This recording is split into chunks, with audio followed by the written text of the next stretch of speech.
It is very good afternoon. It's Niall Boyle. A little bit later than usual today, of course. It's 2 o'clock, not 12 o'clock as usual, but there's a very good reason for that. As we know, society is now at a tipping point here in Ireland, with the news every single day changing when it comes to immigration. Politicians, residents and business owners are calling for action and an explanation as to why a new migrant tent city has expanded along the banks of the Grand Canal. Despite recent clearances of the makeshift camp on Mount Street, the number of tents accommodating asylum seekers and migrants has risen to around 70 on both sides of the canal in Dublin City. A promise, by the way, that the government said will never happen again. This emergence of a new camp contradicts assurances from the Taoiseach and the government that such encampments or tent cities would not be tolerated. Taoiseach Simon Harris reiterated last week that the makeshift encampments on public thoroughfares are illegal, while defending the government's response to the accommodation crisis. The camp outside the International Protection Office in Mount Street gained international attention last week, of course, sparking verbal disputes between the Irish and the UK governments over the immigration policies here in Ireland in particular. And today's nationwide protest has been organised by various groups frustrated with the government's handling of the immigration crisis. But not just the immigration crisis. It does seem like this particular protest today is seen as a national protest of people to, I suppose, stand up against government failures on housing, healthcare, the cost of living, and generally people who feel let down by the government and their opposition parties. In recent days, there has been a counter-protest organised on O'Connell Street in Dublin by other groups who believe that the national protest is only about immigration and that they refer to them as a right-wing protest. From many of the comments I'm seeing online, the immigration crisis is the main issue, and it is the issue that seems to be affecting everybody, but there are other issues that people are there for as well, including housing, healthcare, GP services, education, places in schools. All of those, by the way, are affected directly by a population increase that we've had over the last 2 years. Others who contacted us said they'd never attended a protest before, but they were disgusted at the way the protest in Newtown Mount Kennedy was handled last week, and they felt they needed to show solidarity with the people. So are you going to the protest? Let us know, by the way, by texting or WhatsApping 085 100 22 55. That's 085 100 22 55. Are you not going? Do you have concerns? Maybe you just couldn't get in there today. Maybe you have concerns about Ireland and the government's failures at the moment. Or if you're part of the counter-protest, we'd like to hear from you too. We want to be fair to people. Let us know why you're going and why you seem to be voting or protesting against your own people and their concerns. Now, we do want to take your calls. Remember, it's 085 100 22 55. But also, live on the streets in the protest for the Niall Boylan Show is Robbie Kane, our roving reporter. Robbie, hi, how are you? And a very good afternoon, Niall. How are you? Thank you so much for having me on board today. Yes, we're here at the Garden of Remembrance. As you know, it is the start of this particular protest today. There's over about 250 people here at the moment. And of course, they're starting to kind of build up nicely. And while I'm here, I have two people who want to say hello to you. I just want to reverse this for 1 second so you'll be able to talk to them. Mm-hmm. Right. We get the technical issues out of the way, don't you worry. There they are. Yeah, there they are. Oh. How you doing? And don't forget, well, Robbie sorted that out. Don't forget you can text us or WhatsApp us. Okay, Robbie, go ahead. I think we have them there now, yeah? Hi, ladies. Chrissy and Siobhan. Siobhan, thank you so much for speaking to the Niall Boylan Show. Why are you here today? Tell me. Well, we're here in protest of what the government has done to our country. Look around, we seem to be the minority now in our own country. We're not against immigration, but we are against unvetted people coming in, undocumented people coming to our country and taking their places in the social welfare system. There's so many issues, and the government really needs to step up now and take stock.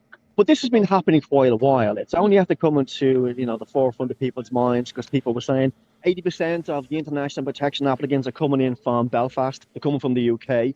So, I mean, it's happening quite a lot. It is. Well, but with the Rwanda thing, England is emptying out theirs now, and our government won't put the borders back. Well, I think they should go back for the likes of this because our country can't take it. We can't look after our own. Look how many of our own are dying in the street, homeless. That nurse, come on. Something has to give.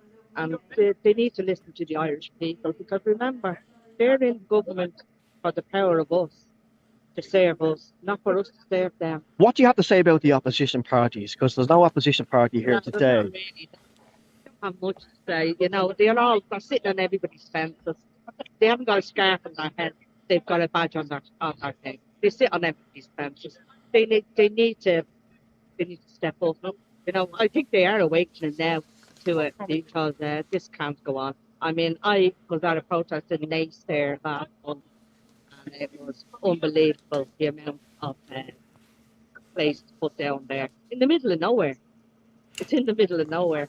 Maybe But I think Robbie. Sorry, Robbie. Maybe you could ask her what her main concerns are. If you could ask her, for her Hold on, local. Niall. Yep, there you go. Yeah. Niall. What is Okay. your main concern? We'll put that chair here for 1 second. We'll put that in your ear there. I've been listening to what you have to say, and I have to say I find it extremely interesting. A lot of people feel the same way.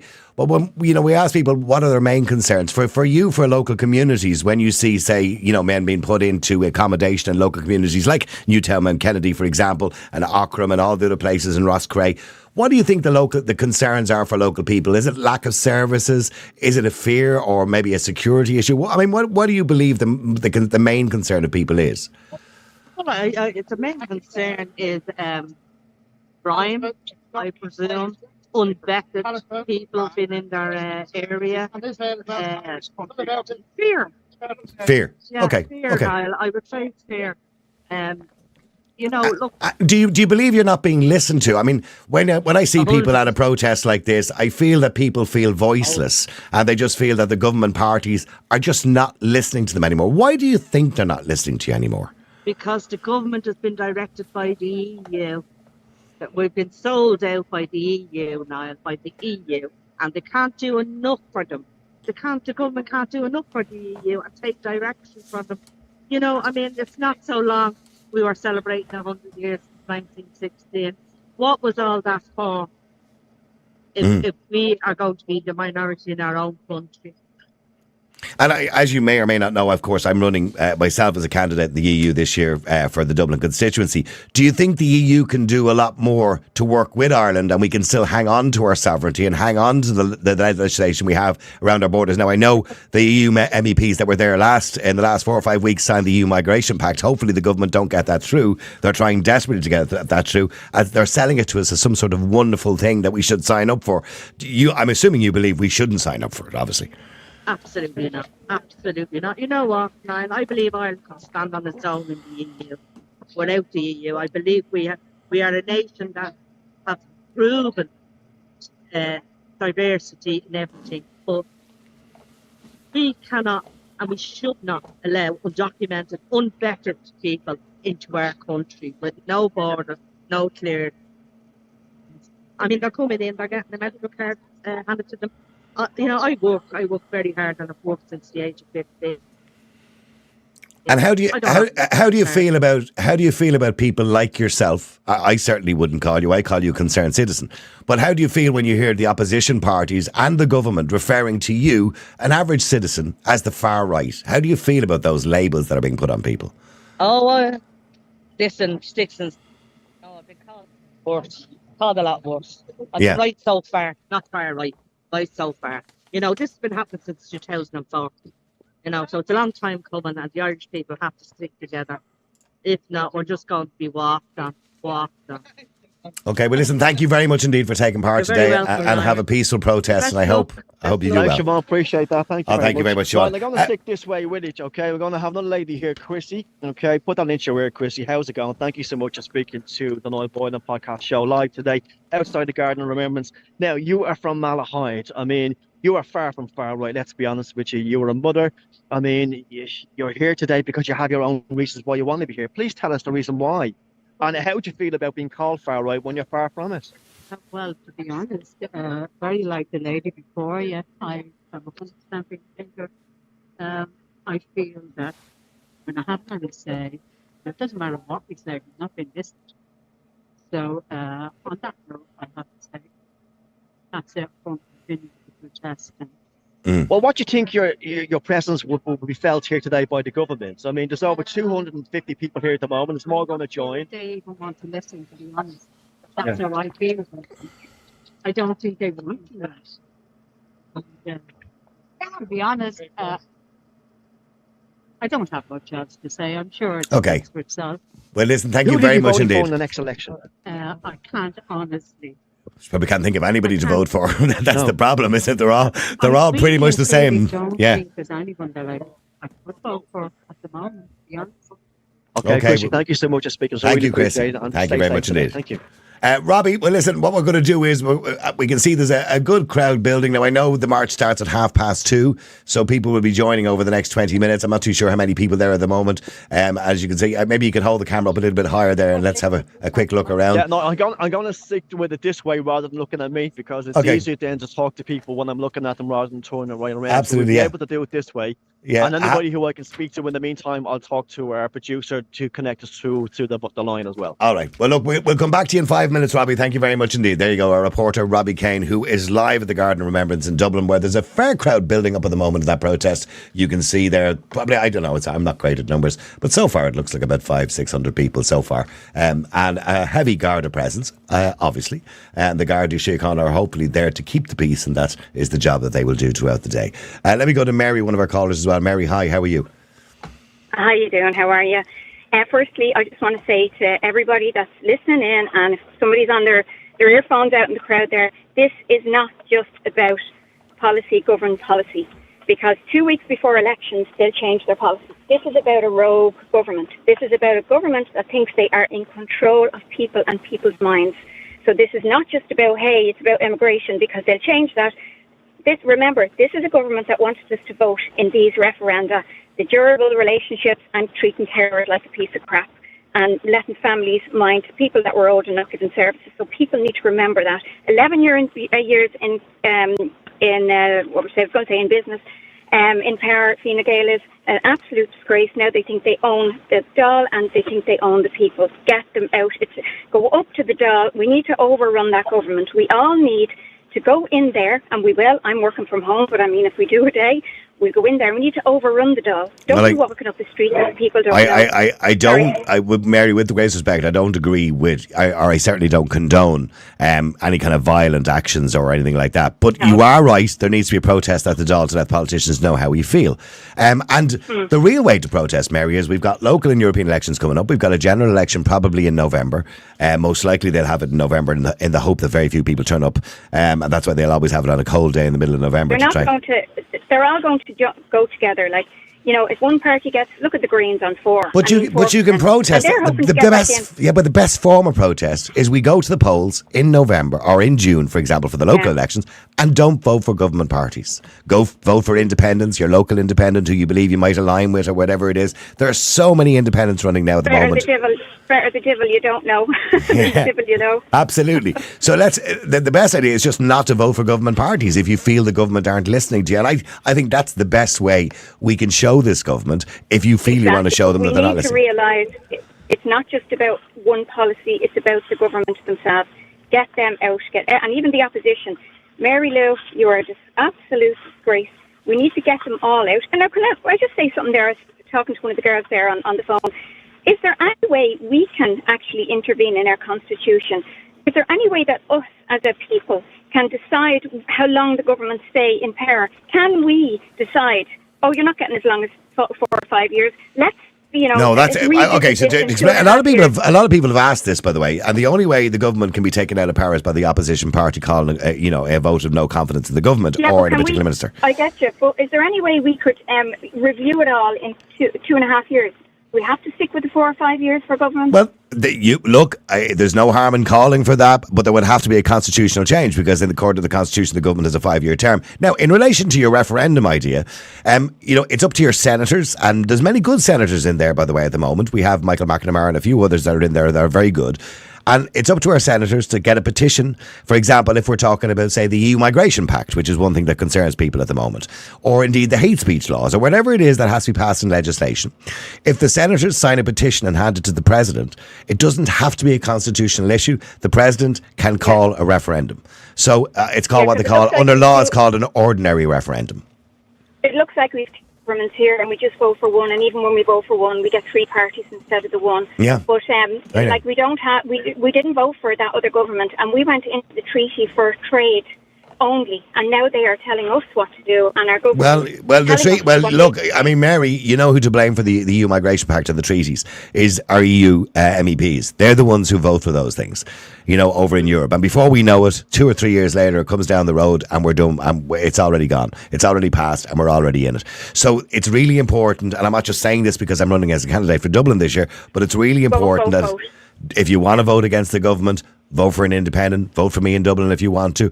But if you want to vote, don't worry, you're number one all around. that's okay. But what I'm saying is, it's really important who we send to Europe. We don't want to send another bunch of woke MEPs over there who are going to put their hands up like the best boys and girls of the class every single time. That's the last thing we need for the next 5 years. Mary, thank you very much indeed. And Not at all. Thank you very much. And I'm happy to have you on the show. Thank you very much indeed. Let me go to Morris as well. Morris, we're going to come back to Robbie in a second, who's out on the streets. Morris, hi, how are you? Good afternoon, Niall. How are you? I'm just finishing from work. I was in work today, so I couldn't get to the march, but I'll be definitely down at the fundraiser on Friday. I don't know what that noise out of your phone is, Morris. There's a bit of a crackling noise, but go on. Hang on. Yeah, I'll just see if I can make it any bit better there now. Okay. Is that any better now? Yeah, that's much better. Much better. Yeah. Sorry about that. Yeah, I couldn't make it today, so I was in work, but definitely I know there's a fundraiser on for yourself on Friday, so I'll definitely be there at that. I think I'm just witnessing, like you were, I think we're witnessing maybe another mini revolution in the Republic of Ireland. Because when I see the women that you've had on talking out on the streets of Dublin marching, you have to pay attention to the women of Ireland. They're the backbone of this country, and they're out on the streets. But there's definitely something wrong, and there's something people want changed, and it's the I'm looking at the video here, of Robbie, a reporter who's out there. Yeah. They just look like ordinary people. They're just everyday citizens. Yeah. But it's despicable to hear them being branded constantly all the time. Oh, they must be right wing or something. You know what I mean? Yeah, exactly. Yeah, I know. I'm the same. I'd be the same. You can't speak out against this government because they can do no wrong in their eyes. But I mean to say, if half the people that gave us the free country we live in today were alive, they tell them what they think of them. And they actually stole the election off us. But the only way the people can make a difference, and you're doing it, you stood up and said, yeah, I'm going to run. I want to be counted. I'm going to tell them where they're going wrong and go on the side of the people. And other independents are doing it as well. So I think what's going to happen is the election will be a hung doll again. But I think the people with the power will be the independents who are put in by the people of Ireland. And they will dictate to what the people want. They listen to us rather than a three-headed snake government who gave us the two fingers. And like the woman said, one party's been in power 11 years and they've made the country worse. And every time I drive by James's Hospital, I see the financial burden they put on the taxpayer of Ireland by the stupid mistakes that they've done. You know the story about the £1 million printer, £2 billion hospital. £1 million. They purchased £1 million printer, whatever it cost, and it won't even fit in the room they built it for. Exactly. And then it was going to cost $2 million to get it working. I don't even know if it's working yet. I haven't a clue whether it is actually working or not. I don't think so. But like I said, you know what the parties are doing, Niall? They're not knocking at the doors. They're putting envelopes in your letterbox straight from the door because they know how we feel about them. Well, I will have to say, Morris, I was out in Swords and Malahide over the weekend, and I was walking around chatting to people, and I have to say I got a wonderful reaction. There was smiles on everybody's faces. Once they knew that you weren't from a government party, there was smiles on everybody's faces. So I'm absolutely delighted. And by the way, I did put one of my leaflets. I what do you call it, blue tacked it to the Sinn Féin door. Brilliant. But listen, it's great to see that the people are out. They're on the streets. They're marching. They want change. We'll get it, and we'll do it in the ballot box. Please get out and vote and get these crowd out of power and vote for Niall Boylan #1 because we'll get a good representation in Europe after all. All right. Thank you very much indeed. Appreciate it, Morris. Let me just go back to Robbie, who's out on the streets, our reporter who is in Parnell Square, the Garden of Remembrance, as we speak. Robbie. Thank you so much, Niall, for that. And it's the last I spoke to. There's over 1,000 people here now. I haven't seen so many tricolours in the air since the Ireland game back in the day. But the atmosphere was really building up, I have to say. It's a nice, happy atmosphere. Of course, the Gardaí are on the peripheral of it all looking in. But people are here and they're in a joyous kind of humour. But Sheila, I beg your pardon, you are here today. What is the reason why you're here today? Because you've been on countless protests over the years. Well, as far as I'm concerned, there's a lot of business folding. And that's a good point. With the crisis that we have now, I did write in a lot of letters to all the departments to get Mount Street sorted out twice, and the facilities in Tala were up to scratch, and our own homeless who are in tents would have availed of. So you believe that our own homeless here, especially in Dublin, has been left behind? Yeah, they are. Yeah, they are. I see them. I go to them. They're down on the beaches. They're down on the canal, but they're not on the canal up there. They're down on the other canal, you know, and I see them and they are forgotten and left there. And it's sad.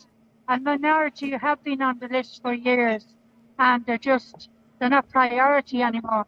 I mean, this is their country. They're entitled to be looked after. I'm not racist here, I'm for all. But at the same time, you cannot, leave your own out. You just can't. What do you reckon the solution is to it? Well, I did put in solutions into the government. What did you say? What did Yeah, you well, I suggest? did say, that we need to get the materials, and we have people there. They might be retired that has qualifications, all different qualifications, and we can train all those on the labour, the young ones, and bring them in and train them up and have them working with them, so we can get the shutters and the doors down off all the council boarded up houses and speed it up. But all we want is materials, and people will join in because we have welcomed in their thousands here with open arms. We're not racist, but I'm not here about this racist march at all. This is about, our people being left behind, our own people. This is the land of our forefathers. I mean, my own family fought in the rice.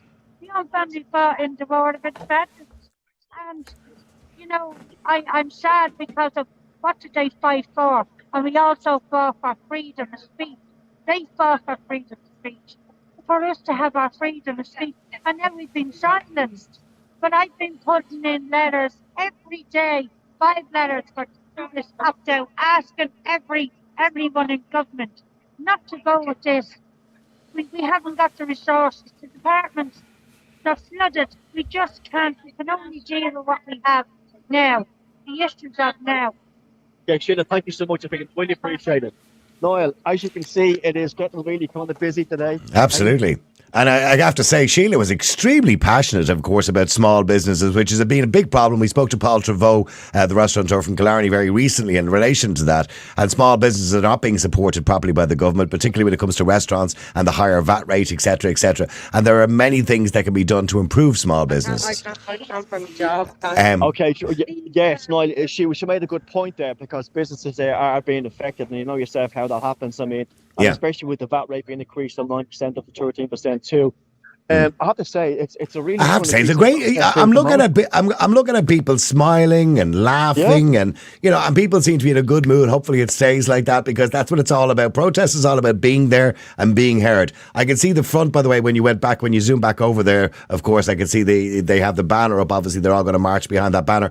They're due to march down, Robbie, I think between 2:30 and kind of 3 o'clock down towards O'Connell Street, I imagine, and down to the Customs House Quay. Now, there is obviously the issue that there is a counter protest organised at the Spire at 2 o'clock, who I'm assuming are there already, because they're not happy with this particular protest. I'm interested to know if that's the route that's going to be taken, or as suggested, say in the past, that they maybe should be veered over to Parnell Street and down Gardner Street to avoid the two protests clashing at the same time. No, I'm not too sure about that at the moment, but I think it actually will go down on Connell Street like the last time. I mean, people are getting into place at the moment, as you can probably see in front of me. I can see that, yeah. They're all getting lined up. So I presume that it will go directly down through O'Connell Street, because there's so many people here to divert them in other ways. It would be a distraction to a point. Okay. Well, I tell you what, Robbie, we're going to go to one or two callers. We'll leave your video on in the background, but we'll turn you down for the moment, and we'll come back to Robbie, a reporter who is at the Garden Remembrance. And as you can see from the video there, the protest is starting to move. Let me go to Albert as well. Albert, hi, how are you? Hi, Niall. I was at the protest last time, but unfortunately can't make it this time. I'm hoping the guards now, because they've gone a bit softly with some of the other protests, that they're not going to start, make a mark. I.e. Trinity College, is that what you're talking about? Yes. Yeah, it's bizarre, isn't it? But it does seem like they don't have the same heavy-handedness with rich kids. But anyway, that's a whole different argument. I don't want to get into that conversation today.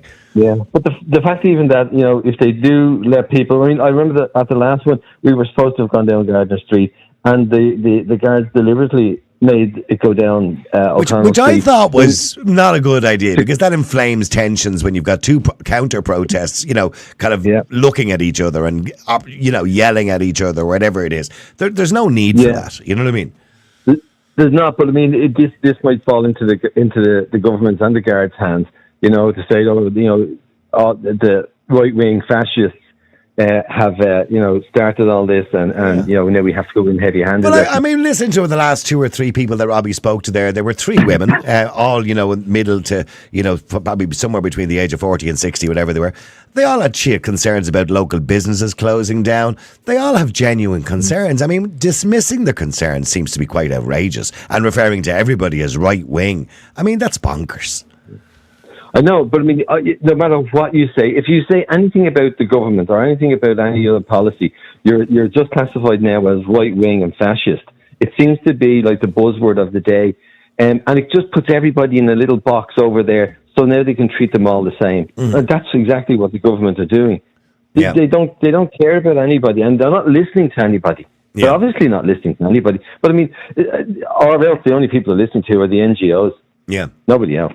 Well, I mean, I'm looking here because I can see the video in the background there, and I've been looking over it in case people think I'm looking to the side. I can see the preview screen. Yeah. But, there's a good crowd there today. Now, I don't know how many. I'm not great with numbers, but there's certainly, so far, there looks to be about 2,000 people, maybe. And I'm assuming that will only get a bit bigger.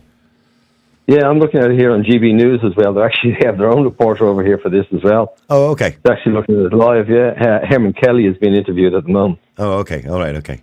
Yeah. All right, well listen, Albert, thank you for that, and I appreciate you coming on to talk to us today. Let me just go to Billy as well if I can. Hold on for a second. Let's see. Billy, hi, how are you? Hey, Niall, how's it going? Good, Billy.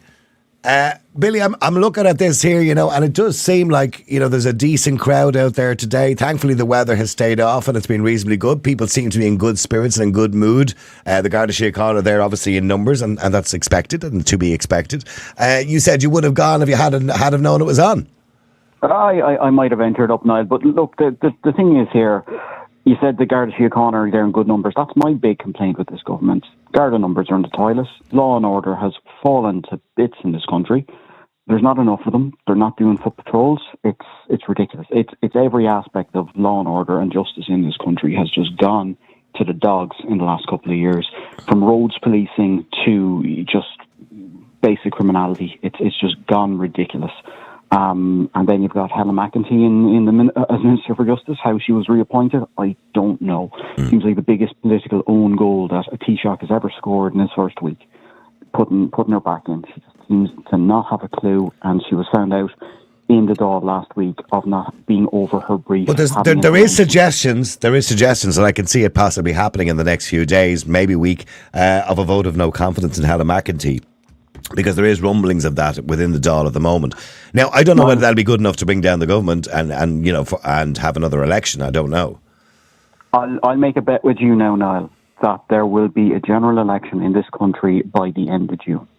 Yeah, they have to give, is it 4 weeks notice? They must give 21 days now. It's a case, Niall, that as soon as the European and local elections happen, I would say they will get such a trouncing there that they will have no option. And with what's going on with McEntee, the comments that have been made over the weekend about Harris, and I think the quote was juvenile politics that he's playing. Yeah, I think you will see the government fall, the Fianna Fáil and the Greens will pull out, and that will be the end of this government. I mean, if that doesn't happen, as been suggested already, that the government will plan to try and have a general election for November, and I predicted this, and the reason is, of course, is they'll put out a nice budget, keep all the pensioners and the social welfare happy, and then what they'll do is they'll put it on a really bad day, a cold day, a wet day, a horrible day, in the hope there's a bad turnout, and they get a good result. Well, Niall, as you said yourself, they have to give 6 weeks' notice, so they can't predict the weather 6 weeks in advance. So they're taking. Well, no, but you know what I mean. You have a better chance of a good cold day in November. The other side of things is, Niall, that you might get a decent turnout of people. Like my grandfather used to say, the only opinion poll that matters is election day. Absolutely. And all the opinion polls and everything else that's been shown now don't matter until the government comes to election day. So, well, I certainly seem to be giving them a little bit of a fright because I'm now number 3 in the poll to be elected for an EU seat, according to the betting on Boyle Sports, and I seem to be the only one they're going for. Ivan Yates gave you a nice shout out. He did actually, yes, he did. On Friday, so his co-host was not too pleased to hear your name being mentioned. No, I don't think Matt likes me for some reason. Sure. Look, Matt claims that he's not friends with any politician, so you're in good company there, I suppose. But getting a shout out by Ivan. What do you recommend when it comes to EU? Obviously, vote for me. But when it comes to the local elections in particular, which is going to be really important because Sinn Féin, Fine Gael, Fianna Fáil, the Greens, they're all going to be watching these local elections because if they get trounced in the local elections, they're not going to want a general election. I'll be honest with you, Niall. I would have voted for one of the government parties for my entire voting life. I've had only one politician call to my door since the turn of the year. She was an independent that's living locally.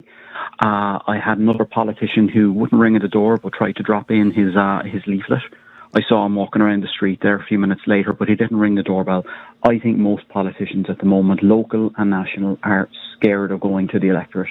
I think they're quite panicked about what they'll get at the doorsteps, and I don't see many doorbells being rang if they can avoid it. So, well, listen, Billy, unfortunately, I'm running out of time here rapidly, but listen, Billy, thank you very much. Yeah, 1 point, go ahead. Thanks, Matt. 1 point, just what happened with Helen McEntee, with Simon Harris at their houses with their young families, that is completely unacceptable. Yes, I would agree. I would agree. I think if politics goes that way in Ireland, we're getting to a very, very, very dark and dangerous place, and I don't want to see the country go that way. Thank you very much indeed, Billy. Let me go back to Robbie, who's out on the streets, our reporter, and he's with a lady called Joan. Robbie, hi, go ahead. Niall, thank you so much. Of course, we're here at the national demonstration against the establishment, and I'm here with Joan. The lady's been at many a protest, and I spoke to her there recently at the Coolak Says No. Joan, thank you so much for speaking to us again. You're live on the Boylan podcast. Of course, stupid question to ask you, why are you here? Well, I'm here because of the amount of migrants that are coming into the country. I mean, it just has to stop. Ireland's on its knees. We have 14,000 homeless ourselves, and these migrants, economic migrants, are coming in and getting everything for nothing. And it just has to stop. Now, of course, the situation with Coolak Says No, that has been a protest going on for the last 6-7 weeks. Yeah. I mean, it's powered the people to a point, hasn't it? Because initially at the beginning, people were asking the security guards questions, what is happening here? They were in denial. Then the letter went around the state. The proposal was they were going to house 5 months into the applicants there. Everyone is on a kind of watch there. They're on a 24-hour watch. To stop people coming in to maybe, builders. There's no work getting done in it. So, but we know that they're going to put porta cabins in. I mean, we know where the porta cabins are getting made. They're being made at the moment. And when the government say 500, we all know it means 1,000. Do you know what I mean? And single men, not women, not children, single men. And the thing about it is, if they put them into Coolak, there's enough kind of going on in Coolak as it is. And what's after? Like, they're bringing in all these thousands of men. Now, I know that Richard and Simon Harris, whatever, says that they want to bring, make 10 million of a population in Ireland. So are they doing it by bringing in all these single men? But when men flee a war, they bring their families. But when men come to invade, they come alone. So why is all these single men here coming here alone? And that's the main question. I think Joan, you've raised. After that. Okay, Joan, you've raised... Well, hang on. Yeah, sorry, Joan, you've raised a very good point. I think it was Simon Coveney said many years ago that he'd like to see a population of 10 million people in Ireland. 10 million. And by the way, I don't disagree with that if you did it over a long period of time and we encouraged Irish people to have more children, because that's what we should be doing anyway. 100%, Niall. But in saying that, people, what do you say to people who are referring, particularly the counter-protesters, who are referring to you as, say, a right-wing racist, because that's the titles they give people. Does that upset you when people say things like that? Are you mental? Niall, talk is cheap. I mean, my mother told me from a very young age, sticks and stones will break your bones, but names will never hurt you. I don't care what anybody calls me. And I think being called a far right is actually a badge of honour. So I mean, I'm actually delighted. Well, as I've said recently, somebody called me far right on the television recently. I said, if I'm far right, you must be far wrong. So that's what I always say to them. But in relation to your concerns in Coolak, I'm originally from Edenmore. Just across the road from you.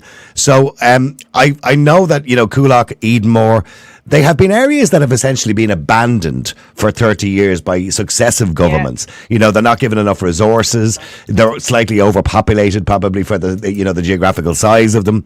We've seen a lot of industry closing in those areas over recent Cadbury's and all the other factories that kind of disappeared over the years. I mean, they're not really injecting a lot of money in, and yet it must upset you then when you see so much money being spent, on immigration, certainly over the last year then.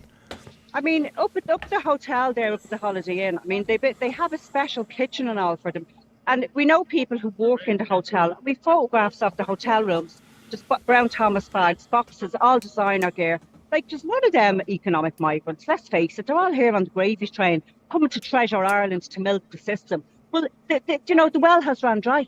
It's time. And what do you say get out. what do you say when the government turn around and say, well, look, diversity is our strength. We have people working in the hospitals from all over the world. Well, We have to me, people I'll working in tell you hospitality, what, and they try and confuse the two issues. Do you believe they're trying to make you feel bad? Diversity is anti-white. Diversity is anti-white. And they're bringing in all these people. It's like the white people are becoming extinct, and the Indigenous Irish people are becoming extinct. And by the way, I agree with you on a lot of the points you make about immigration, but I don't think we should ever bring skin colour into it. They're the ones that do that sometimes by calling people racist. Because they all are. I mean, if you look, there's loads of advertisements and about diversity, and all the children that they use in all these advertisements, they're all of a different nationality. There's no freckled-faced, red-haired Irish girls, typical Irish girls, what would be used for years to say we're Irish. I mean, we're known for red hair and freckles and all that. For all these diversity advertisements, they're all like Indian. I'm assuming like most people. You have no problem with people coming here, working hard. At all. I'm not racist, but I have a problem with when it's being shoved in your face. I mean, I was walking down the road by Cadbury's, actually, as you mentioned there last week. And there was a placard on the wall advertising Cadbury's. And I actually said to my two friends, I said, my God, that's the first placard that I've seen that hasn't got a black person in it. So it's anti-Irish. Diversity is anti-Irish, anti-white. And I'm sorry, but it is.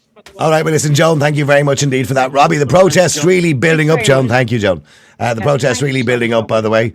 And are you there? Sorry, Robbie, go ahead, yeah. Okay, I am indeed, Niall. Come here. It's still kind of the crowds are really building up. I'd say there's about 2,000 people here now at the moment, and they're all getting in line to walk down toward O'Connell Street. As you can see, from the top of Parnell Square, right down. Everybody. Wow, there's a big crowd there, isn't there? Yeah, big crowd. Great spirits, great crowd. Nobody is boisterous at this moment in time. I hope Lots not. of diverse ages, from all ages, from young to middle age to old people. I mean, families, mammals or prams as we call them. There's a great diversity of people here, and obviously they all have their own reasons why they are here today. Hello guys, how's it going? And it just seems a mix of men and women. It's a little bit of everything, yeah. From all ages. Okay. Well, Robbie, we'll come back to you in a few minutes. All right, there. It's Robbie, our reporter, who's currently at the protest up at Parnell Square. The protest starting to move down O'Connell Street. And by the way, lots of texts, by the way, coming in relation to it. Yeah, I completely agree with somebody just texting, by the way. It should never be about skin colour. Skin colour has nothing to do with the debate. Diversity, in some sense, has nothing to do with the debate, because I think most people in this country welcome diversity. And I think we should, by the way, because diversity is an important part of our economy. Many of the people who work, as pointed out in the past, in our hospitals, our nurses, our doctors, come from diverse nations across the world, and we welcome people, and we always have. We've been a very welcoming country. I think people's biggest concerns is when it becomes uncontrollable and people are not being, as they use the word, vetted. And we have seen, by the way, from numerous reports that that's not happening. And we've seen cases of individuals who've come to this country who should have been on the register of sex offenders, and they weren't. We've seen people who've come from other countries. For example, Mohammed, who was sentenced to 5 years the other day in jail for attempted rape and sexual assault. He was refused asylum in Italy. He was also refused asylum in Germany, and he then got himself a fake Swedish passport, which he ditched before he came to Ireland in 2022. And then sadly, there was a victim here in Ireland of his habits. He's now in jail. He should have never been here in the first place, because we should have known that he'd been rejected by other countries and was a failed asylum seeker and not a genuine asylum seeker. Let me just go to Jessica. Jessica, hi, how are you? Sorry, just put you on there, Jessica. Go ahead, Jessica. Hiya. Jessica, you're not at the protest today, no? No, I didn't even realise it was happening. If I had, I would have been there. But you know yourself. But I'm once it just stays calm and everything, and we don't have a November 2.0. Once the riffraff stay away. In relation to the issues that people have now, primarily a lot of people seem to have a problem with immigration. It seems to be the number one issue, certainly this year, when it comes to the elections. But there are other issues too, and you believe, it shouldn't be just about one issue. You believe that your generation has been kind of let down. We have, we've been just tossed to the side. And I even said to your producer this morning, whenever someone says like, oh well, why do people bringing up immigration? It's because it's like a domino effect. If one thing is the matter, then everything is the matter. The whole web comes crashing down. Yeah. And of course, young people like yourself. I mean, we've spoken to many young people on the air who say, Ireland is never going to be their home because they can't afford a house in it. They can't afford to live here anymore, and many of them are moving away. Look how many of us go to Australia and the US and all, and then the government still has the cheek to say, oh, well, this is the matter. Well, maybe you are the ones that are more or less pushing us away, like. Mm-hmm. And do you see it getting any better, or do you think it's just getting worse and worse as time goes on?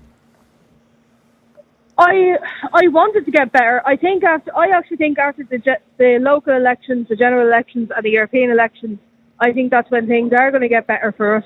Because I honest to God think anyone who still puts an X down for anyone of either Sinn Féin, Fianna Fáil, Fine Gael, anyone who actually goes near any of them parties, there has to be something wrong. Yeah. Mentally, there has to be something wrong.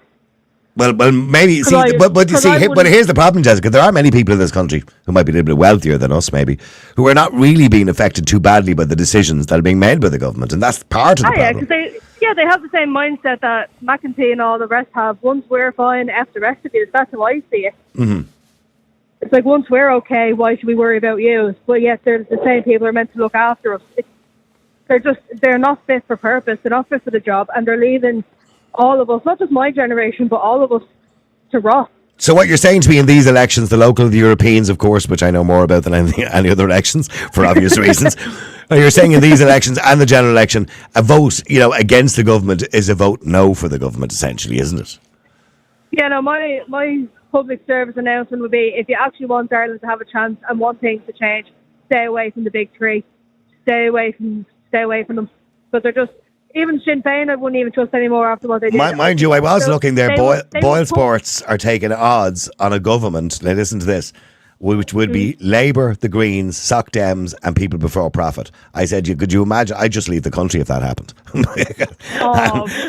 I mean, I don't think I could deal with that. I'd say to him, I'm going to my grave now, because that's more or less what that means. No, I think the odds of that happening are low, but saying that. Don't give me nightmares like that, Niall. Don't do that to me. Jessica, listen, thank you very much indeed for joining us today, and I appreciate it, and we'll be talking to you again soon. Let me just go to John O'D. John, hi, how are you? I'm not too bad, yourself. Good, John. You didn't get yourself to Dublin today, no? No, I'm way out as well as some canvassing door to door, and I'll be at it now right up to the 6th of June, like yourself. So I need my energy. No, I wish everybody well up there, and I hope that the Gardaí, will behave themselves now today, because all of it to take, was a slight flicker now to kick something off. I hope not. No, I hope not. Yeah. I just watched your video in the background there with Robbie there, and always. Gardaí would be well known in their area, right? So what they do, they bring Gardaí in from other jurisdictions. I spotted 2 undercover cops now from Cork now milling around in the crowd in the back of your video there. So be very careful what you're saying and who you're talking to. Yeah, I have to say, I'm looking around because I can see the video in the background here, and it looks like, I'm looking there, everybody looks like they're smiling, they're happy, they're in good spirits. I see a lot of news crews there, by the way, from GB News and Sky News and a few other places. It looks like everybody's in good spirit. There's a cross-section of people and ages, generally speaking, between the age of kind of 30 and up to 65, I suppose, 70 maybe. There's some older people we spoke to there as well. Mm-hmm. I mean, and it looks like everybody's there for the right reason. And they're not there, by the way, just against immigration. Obviously, there is one or two, or predominantly a lot of people there because of the immigration crisis, because that seems to be the number one issue this year when it comes to politics. But certainly they're there because immigration affects everything else. It affects housing, it affects education because of education and places and schools. It affects our healthcare system because there's more people and more pressure on the healthcare system.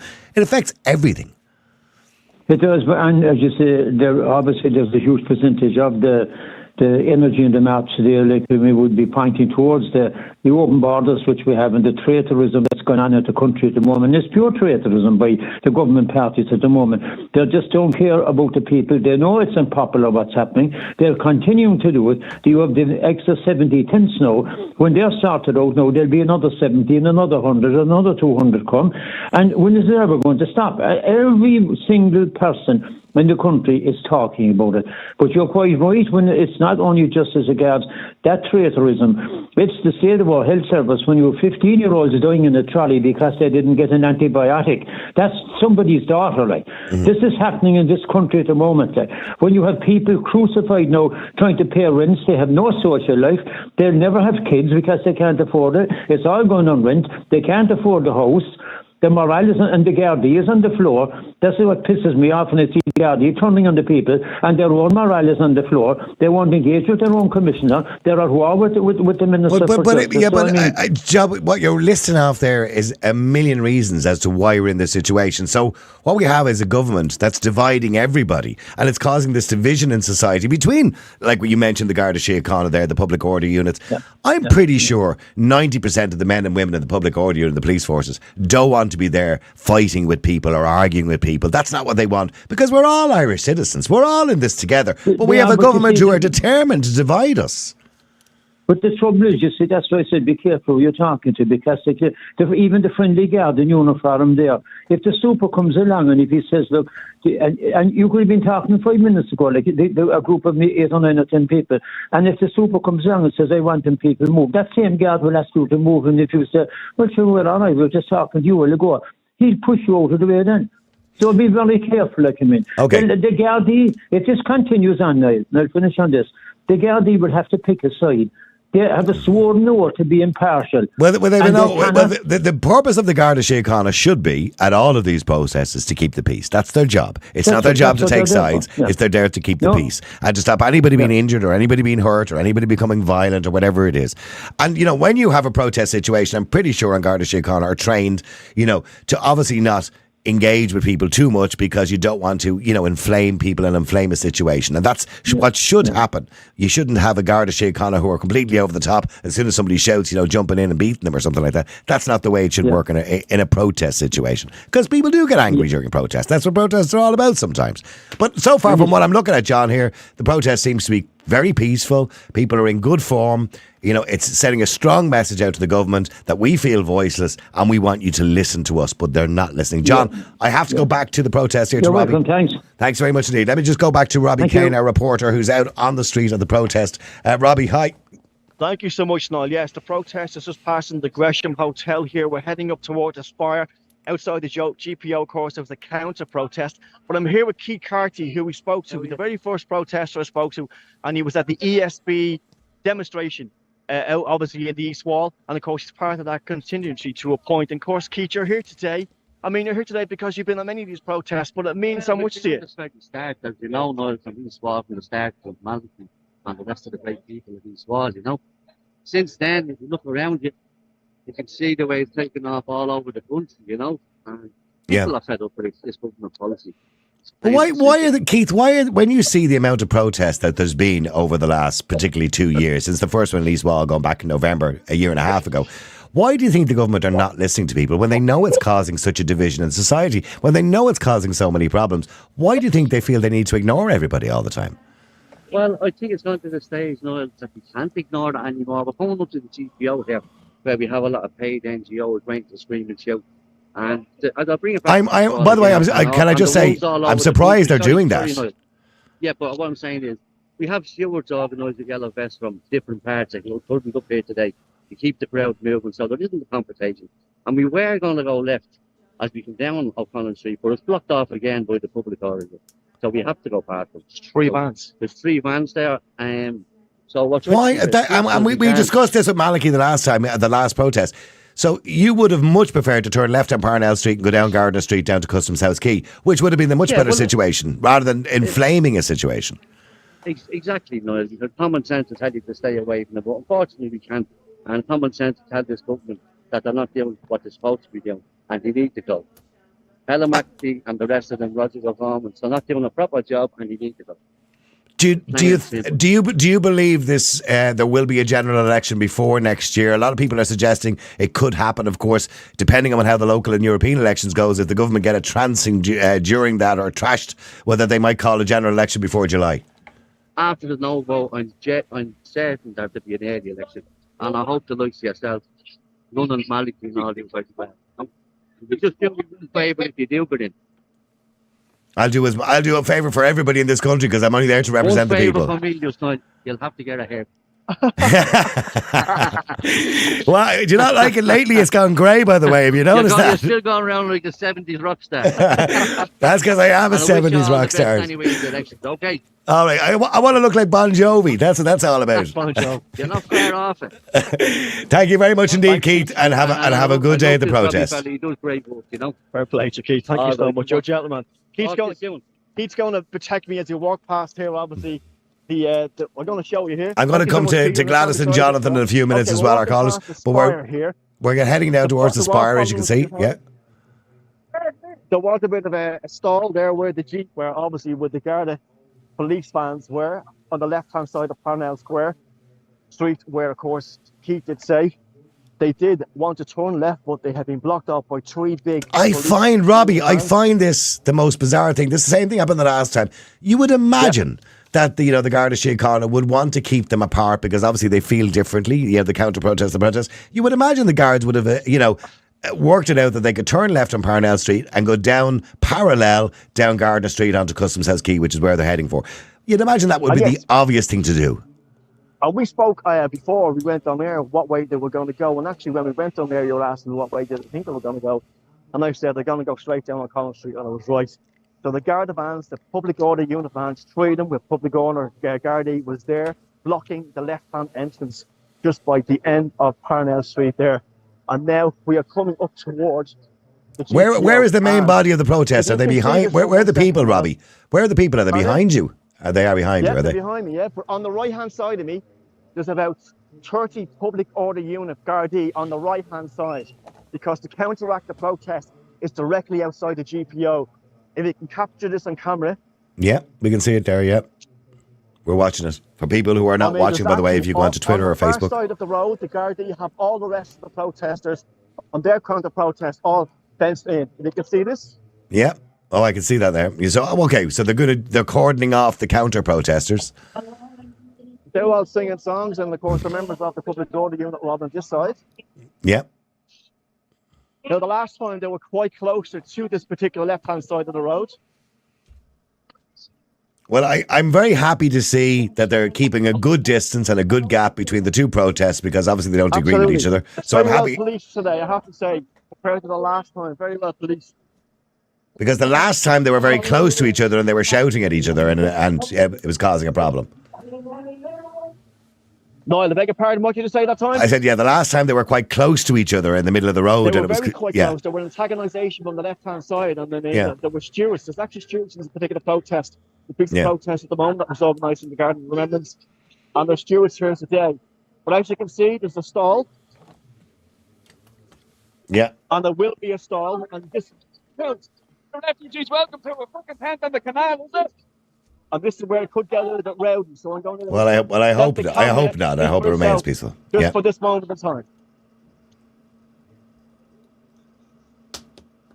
And just I tell you what, I'm just going to bring Robbie down. I'm going to go to Gladys. Robbie, just keep the camera on that for us as we go to Gladys. Gladys, hi, how are you?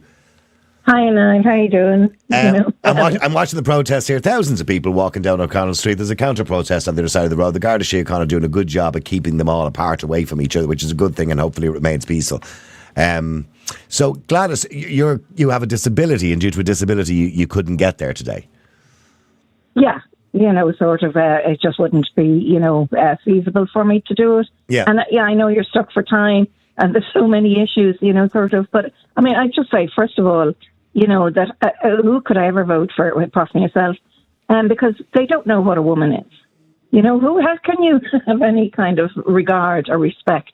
There was a hustings the other night, seemingly on Zoom, which was attended to by some of the female MEPs, and they were asked that question, what a woman was, and not one of them could answer it, which was quite surprising from women, by the way. I mean, there were, our country's sinking, first of all, you don't know what a woman is, so then you're not going to be concerned about any issues to deal with women. By the way, I want to point out something. Somebody asked me about what I would be doing in the EU and what could I do to change things. And this is the one of the things I mentioned. I mentioned it 2 weeks ago, or was it last week? I'm losing track of time. When I was at the RDS. when you look at European directives, they may not directly deal with, say, gender or gender ideology, but what you'll have is you'll have a left-wing MEP who will want the wording changed to, instead of saying, for example, domestic violence against women or violence against women, they would say domestic violence against a person who identifies as a woman. And that kind of language needs to be kept out of EU documentation, EU laws. Absolutely, 100%, And I mean, if you can't identify us and know who we are, if our governments, they're not going to be concerned about issues that face women, young, old, young, middle-aged, young, not so young, or you name it. There is no creche spaces for young mothers, so they're not having the children. Well, look, I would just say the squeeze middle. Yeah. We pay for everything, absolutely everything, you name it, and can't afford all of the other things that you're meant to have. And also the woman's voice, she has to go back to work to keep a roof over her head, but there's no creche space. Yeah. Why is that? They don't know who we are. They can't identify what a woman is. Yet we're the ones that bring the children into the world. Yeah. To live unsafely in our country. And this, as you said, and I absolutely 100% agree, this is not about the colour of somebody's skin. No. This is just facts and reality. If you bring in men from a certain culture, young men on their own, no jobs, no money, no nothing, and park them on canals and you name it, and they're wandering around all day long, and they see us, women, not me, I'm too old, but younger women or any woman, and they don't have the same culturally, it's a different culture. Yeah. And women are seen as less than. But mind you, that suits the government because they don't know what a woman is. This seems to be the case. I find it bizarre, by the way, the amount of ministers and TDs that have been asked over the last couple of years, what is a woman? And they struggle to answer the question. How can you struggle to answer a question like that? And how can you actually claim to represent women when you don't even know what they are? Well, this is what I'm saying to you, Niall. I cannot, other than yourself, right, and a couple of others, I have literally homeless. Because even the women don't know what in TVs don't know what a woman is. But here's the thing, I believe women are women's worst enemies when it comes to this, because you would imagine all of the female politicians, some of them who don't know what a woman is or claim they don't know what a woman is, or somebody who identifies as a woman, you would imagine that they, like every other woman, have been fighting for women's rights and equality for years as feminists, just like the suffragettes did many, many, many years ago. Yeah. You would imagine they would understand that, and they would guard those rights and that space that women have. They would guard it with their lives, but they're not. They don't care. That is, I have laid awake at night wondering why that is so. Sort of thing like that. Women, it seems that if a woman gets afraid to say it, I don't know, when they get into government, are they afraid to go against this absolute head-banging stuff, what is a woman, sort of the language that has been removed from us, and then we have, and I have this on good authority, that women are now afraid. They're absolutely afraid that we don't feel part of our own society. And I have a thing about, are we going to lose our cultural, our absolute identity? This is our identity. And I've said this to people in the past, you can have diversity, which is wonderful and valuable to our country, but you can still keep our own identity as well. Many countries in the world have achieved that you can still keep your identity and have diversity when it comes to people who are coming through the visa system to work in our country. We've always welcomed people, but it's very difficult to keep your identity when it turns into an open border situation, when it's a free-for-all. Well, and the thing about it is, I'm being called names and all of that, I don't care anymore, because I can see what's actually happening. I stopped caring years ago, to be honest with you, Gladys. Yeah, but I mean, that the idea that, I remember thinking, well, I'm afraid to say, it sounds unkind and it's cruel and it's awful. I am a decent human being. I do not want to be, I don't scream at anybody. I don't, apart from the guy who took my disabled spot on Saturday. I'd scream at him too for you if you want me to. There was a hedge between us, so right. I knew I was safe enough to scream at him. Whatever about the mother and baby spaces, don't take the disabled ones. Well, this is it, sort of thing. But I mean, I seriously worry about how, and the squeeze middle, Niall, they're the ones that don't have the time to, they're too busy, and I see the stress. And I hear it. And I hear it in their voices, sort of thing. They're, my youngest daughter has no space for her baby. She has to go back to work. Yeah. and has nowhere to mind her baby. And this is what and I've said this the other day on Twitter, the crux of the matter and the root of this problem that we have in Ireland with a low birth rate at the moment at 1.7 is that we don't support the family. We don't support your daughter, for example, with childcare costs. We don't support her if she wanted to stay at home, for example, and not go back to work. Yes, we don't 100%. support people, and we don't support the family, and we stopped doing it years ago. Gladys, I'm running out of time rapidly, and I do apologise to everybody. Good luck with your campaign. And thank you very much. And of course, that's the main thing, by the way. A vote no for the government, by the way. A vote no for the government in the next election. And the way to do that is to vote for somebody who's not a government party. Thank you very much indeed, Gladys. Jonathan, I'll be with you in 2 seconds. I got to go back to Robbie, our reporter, who's out on the streets. Robbie, go ahead. Okay. How you doing, Niall? I'm going to give you over to Peter because it's a very now atmosphere. So Peter will be able to talk to you directly. 1 second. Hi, Pete. Hi, Peter. How are you? Peter, it seems like a very peaceful protest today, which is good news. A good turnout. Why are you there, by the way, Peter? What's the main reason you're there? Oh, well, we have to show ourselves and that we don't want this crazy immigration and all that comes with it. We've seen what it has brought to other European countries. How can we be stupid enough to do the same thing that they've done? It's just the mind boggles. You know, like what are the politicians being offered? It must be something big for them to risk what's coming to them. It kind of is mind-blowing when we've seen the decisions being made over the years, particularly in relation to immigration, which has turned into kind of almost like an open border, a free-for-all situation, with very little being done about it up until recently, because, and we all know why they're all doing a bit of a U-turn on it, because they want your votes in the next election, obviously. But why do you, I mean, it doesn't benefit anybody, including them, so why do you think they're continuing to do it? They've been promised something, Niall. There's something big there. There's a reason for it. Like, this isn't stupidity. You know. Oh, unfortunately, we seem to have lost Robbie there. He's gone to a bad signal area. Oh, we'll come back to Robbie in a second. We'll come back to Robbie in a second. Let me just go to Jonathan. Jonathan, hi. How are you? Oh, sorry, Jonathan. For some reason there, my screen is frozen. I do apologise. Sorry, Jonathan. Go ahead. No, I didn't vote for anyone in the UN or the WWF. Hang on, Jonathan. Yeah, sorry, go ahead. I have you back there now. Go ahead. Oh, he's gone again. Okay, Jonathan, sorry, go ahead.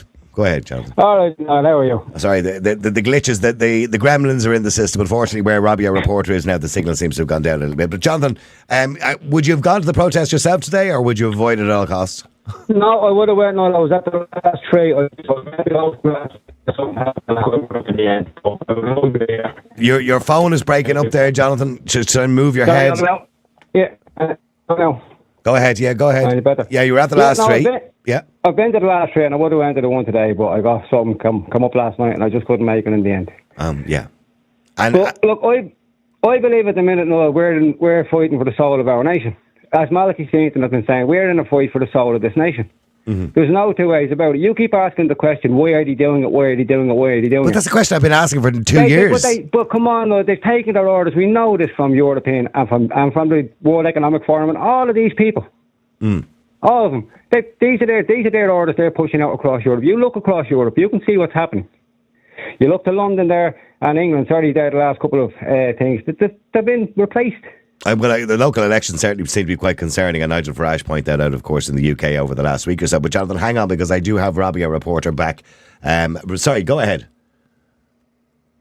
Who, Niall, me? Yes, sorry, go ahead. Yeah, I do we're sick of being the bottom rung of the ladder. You know, everybody's ahead of us. Bankers, insurance companies, EU, UN, vulture funds. Just sick of it. Okay, so how do you make change? I mean, is the ballot box the only way? It seems to be. Well, we'll give it a go. But remember, for a few elections there, we voted for independence, and that didn't work out. You had Shane Brosnan and a few yahoos. They were no use. Then we voted for Sinn Féin. Sure, the Civil War parties came together, so nothing seems to be working. Yeah, well, the last time people did vote for change, but the government managed to get back in again. Well, I say the government, Fianna Fáil, Fine Gael, and the Greens.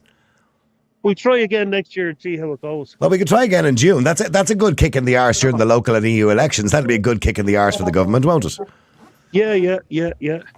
Well, look, I hope you have a good day there. I hope it continues to be a peaceful protest. It seems to be at the moment, and hopefully it remains that way and people's voices are heard. Will you? It's all families. And Yeah. if you get lonely over in Brussels, give me a shout. I'll pop over. We'll have a couple of pints and a bit of crack. You know yourself. Looking forward to it already. Thank you very much indeed. See you, Thanks. Niall. All the best. Bye, All bye, right. bye, bye. Sorry, Jonathan. I do apologise. Let me go back to Jonathan there. Yeah, no, like I said, no, we're in the fight for the future of this nation, and you can go on about skin colour and all the thing you want. It's not a racist mentality, okay? We didn't ask for any of this. As a matter of fact, we voted against, when was the last election for the anchor baby thing? We voted for it then. They knew then. 2002. We were worried Yeah. about it. Yeah, we were worried about it then. You know, that kind of way. But when you say we were worried about it then, Michael McDougall at the time, of course, brought in the legislation to do away what they call the anchor baby law, right? And that kind of went away. And look, there's always been, asylum seekers coming into the country over the last 20 years or so in dribs and drabs. Not very much, obviously, nothing to be too concerned about. But we've seen a huge increase, certainly over the last year. And that increase is getting bigger and bigger and bigger in the first 3 months this year. As the lady said, when men are running away from war to take their families with them, when they're going to war, they go by themselves. They're being facilitated with everything they need, everything that they need that they could want for, in tents and houses and camps and all of it, medical cards, and they've been well taken care of.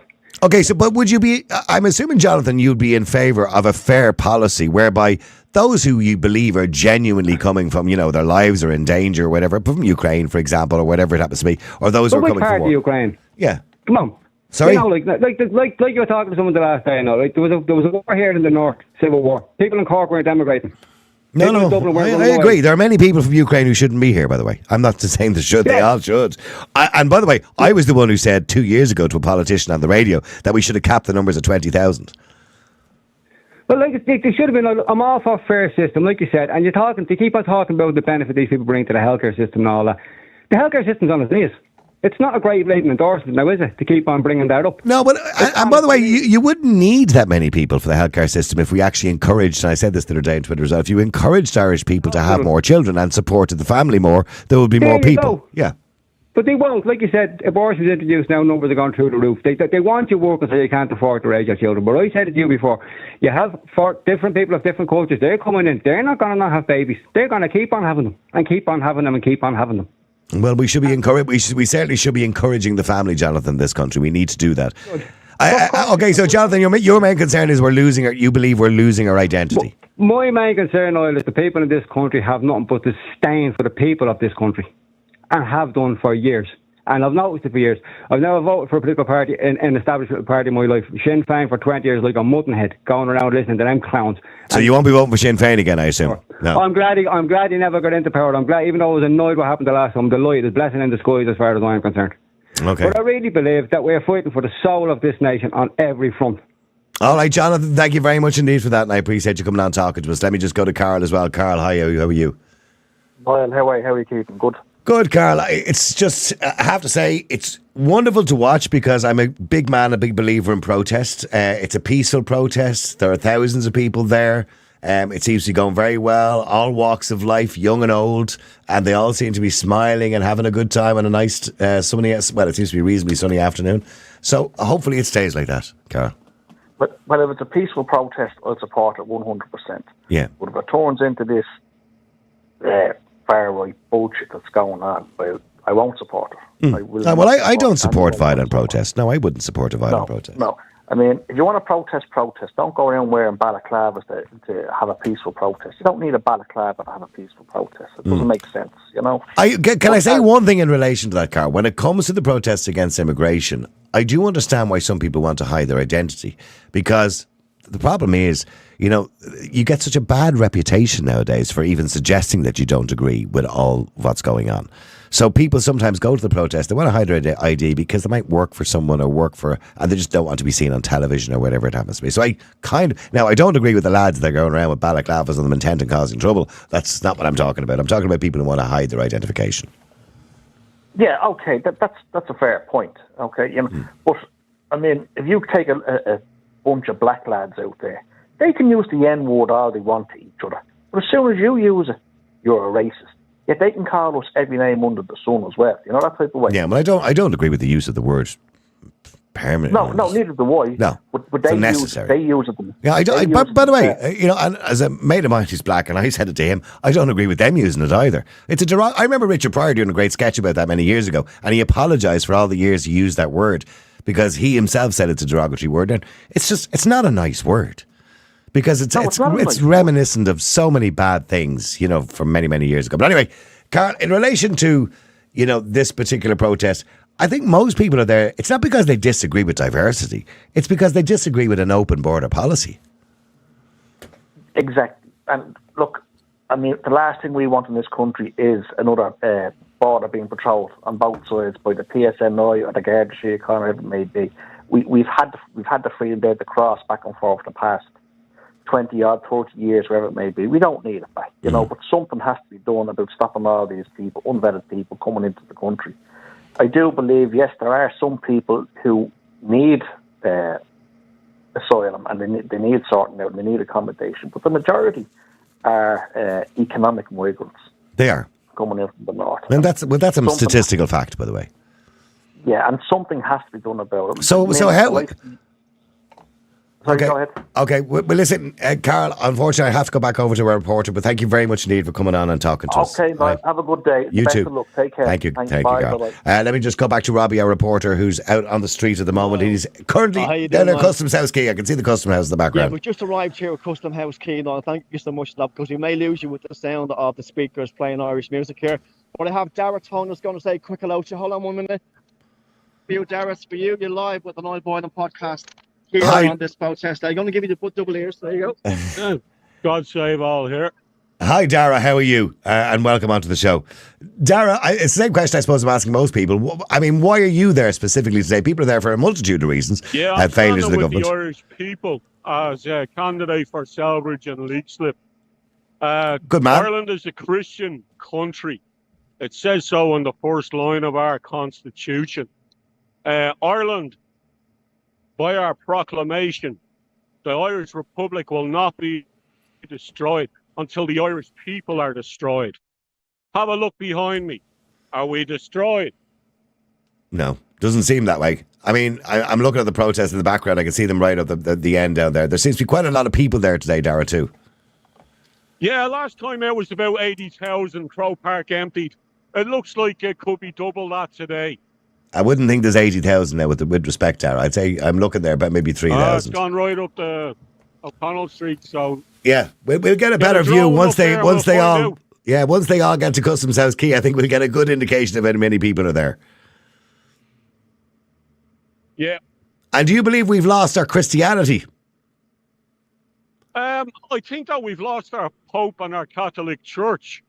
If you were to listen to Pope Francis, he's signing LGBTQ same-sex marriages. I watched videos where he has said that Mother Mary is a harlot. You want to start investigating your Pope, ladies and gents, because I've turned Orthodox and I turn my back on that church. Okay, well, I suppose there are other people out there, Dara, who believe that, if you love someone, you should be allowed to marry them. I know the Pope, you're not happy with what the suggestion the Pope has made, and some people have referred to the current Pope, I know, on my radio show as the Antichrist. I don't agree he's the Antichrist, but I wouldn't be a supporter of the Catholic Church per se. Anyway, whether you're a believer in God or not, or being a Christian, are two different things. I wouldn't be personally a supporter of the Catholic Church. We all have our faith in Jesus Absolutely. Christ, and we have all been confused by that Catholic Church that was given £5 million by the Queen of England. And the Catholic Church built a fucking seminary in Maynooth with it and didn't feed the Irish people. All right. Well, listen, Dara, you have a good day at the protests, all right? And keep the peace, all right? See you then. God save all here. There you go. There's Dara. Robbie, I have to say, Robbie, the crowds are... We'll get Robbie back here in a second. All right, Niall, there you go. So we got a mixture of all sorts of people today, as you probably heard that there. Yeah, maybe, Robbie, could you do me a favour? Maybe get over somewhere back towards the river there, and let's see, can we get maybe the camera up high to give us an indication of how many people are there? Because I'm getting mixed reports that it's, a couple of thousand, 3,000, 4,000. It's kind of hard to tell because they're all not, I have to say, they all haven't come down yet. Well, I can capture. Hold on a moment. Hold on. Okay. We're going to get... Sorry, guys. Oop. Oh, there you look at there, Robbie. Look there at you them. go. Okay, so they're all on the way down now. They're still all on the way down. Oh my gosh, there does seem to be a very good crowd there, doesn't All there? outside the Custom House at the moment. This is where they're going to be doing the speeches. Yeah. And I have to say, everyone is in a very peaceful, joyous mode. There was no animosity at all. We walked past the counterproductive protest outside the GPO, where this member of the public order unit regarding sheep corner tried to divide them. Actually, the counterproductive protests were all penned in by the Gardaí. This protesters, demonstrations weren't. Lots of families here, as I mentioned before, mams or prams, as we call them. Mams with prams. And you can see the amount of people who have congregated outside the GPO. Sorry, the custom house. I mean, okay, judging because we can only see a section. Obviously, there's still more people coming down. And how many? If you were to guess, how many people was there? How many would you think? I don't think. No, I gotta let them speak for themselves. I can't really hear you because of everyone screaming. Oh, okay. Yeah, it's hard for us to hear the audio, unfortunately, because it's so loud. It's actually distorting into what they call silence, technical silence. But I'm looking, and it seems to be, I'm going to guess, somewhere between 3,000 and 5,000, maybe, people. And it was a good turnout today. Thankfully, a peaceful protest, and hopefully it remains that way. If you're at the protest and you're listening in, don't forget when it finishes up later on, please do, head home in a peaceful fashion as well. We would encourage people to do that. And you can see them all there with their banners and everything else. Yeah. It looks like it's a good day, a good turnout. Thankfully, the weather was good, by the way. People from Newtown, Mount Kennedy there. It says Newtown, Mount Kennedy says no, or Newtown, as they call it for short. Thanks, man. All right, well, listen, thank you very much indeed to our roving reporter, Robbie Kane. Robbie, thank you very much indeed for covering that for us today. And all right, I know he's finding it difficult to hear us now because of the noise. But thank you very much indeed to Robbie. Thank you to everybody involved. And we really appreciate all our callers coming on the air today. Don't forget, by the way, to do support the podcast. You can do that by going to www.niallboylan.com. That's niallboylan.com. And of course, I would urge you to support me. Remember, of course, if you don't want any more of this, and we need to stop these protests because we don't want Ireland in a situation like this, I am on your side. I am on the side of the protests, provided it's peaceful. I'm on the side of anybody who wants to protest, by the way, about anything at all, because I think that's your constitutional right to protest. You don't want to feel voiceless in a society like Ireland. We've always stood up for our rights, and I do believe it's everybody's right to stand up. So please do support me. As you know, I'm running in the Dublin constituency for Europe this year, so please support me. The establishment parties don't want me to get elected. They are determined for me not to get elected. So much so that I'm getting so much publicity in the newspapers, thanks to all of them, by the way. I'm getting so much publicity in the newspapers about every story that they try and drag up about me to put me down. So please, thank you to everybody who has supported me. Thank you to all the people that we've met while we're out canvassing, by the way. You're all wonderful people. It was great to see all those smiles. And I can see there's absolutely people want to vote no to the government. So if you want to vote no to the government, vote for your local independent candidates. If you want to vote no to the government in Dublin, vote for me in the EU. And I will make sure, I promise you, that I will have your interests at heart when I go to Europe. I won't be like some woke MEP putting my hand up all the time and selling away our sovereignty and selling away our control over our borders. So thank you very much indeed. Please, by the way, if you want to get involved in the campaign, you think you can contribute or you think you can do anything at all to help us, please go to the website www.niallboylanforeurope.com. All right, that's Niall Boylan for Europe. Oh, sorry, .ie. niallboylanforeurope.ie. You can go to that website if you want to support us. Let's play the little video before we head off. Until then, have a great day. We'll talk to you again tomorrow at 12 o'clock. Hi, my name is Niall Boylan. Of course, you know me from the radio station. I'm talking to people every single day. And you know what? They're sick of the government. I love this city. I love Ireland. I love the crack. I love the cave meal of Fáilte that it's offered us for thousands of years. But we need change. And over the last 4 years in particular, I've noticed those callers are getting angrier and very frustrated because they feel voiceless. They're listening to a government who are not listening to them. An opposition party who don't seem to oppose. They've ignored us on so many things, so many important issues. They've ignored us on mass immigration with a reckless immigration policy. They've ignored us on healthcare with waiting lists getting longer. There's 4,000 children in temporary accommodation as the homeless numbers rise and rise in this country. But what have they done about it? What have they actually done? They've made promises but done nothing. Our business communities are suffering with closures every single day caused by skyrocketing energy costs and a government that refuses to reduce the VAT rate back to 9% to help those businesses stay open. And many people say they don't feel safe in our city. with crime figures that seem to be getting worse every single day. And that's why I'm here. You can see the doll in the background. And remember, in that building, in the doll in the background, very few of those people are actually listening to you. But some people are listening. Michael Collins, Michael Fitzmaurice, and Richard O'Donoghue, Independent Ireland. And that's why I've decided to run as a European MEP and be the real voice of Dublin for Independent Ireland, for honesty, integrity, and real common sense. I'm not a politician. In fact, I'm not even part of the establishment. But I think that's what we really need. We need real change. And we need people to stand up and be counted and represent the people of Dublin. I'm a proud Dubliner. I'm a proud Irishman. I'm a good listener. And I'll speak honestly and openly for you, the people of Dublin and the people of Ireland. So please vote for me, Niall Boylan, on the 7th of June, and I'll be the real voice of Dublin and the real voice of Ireland in Europe.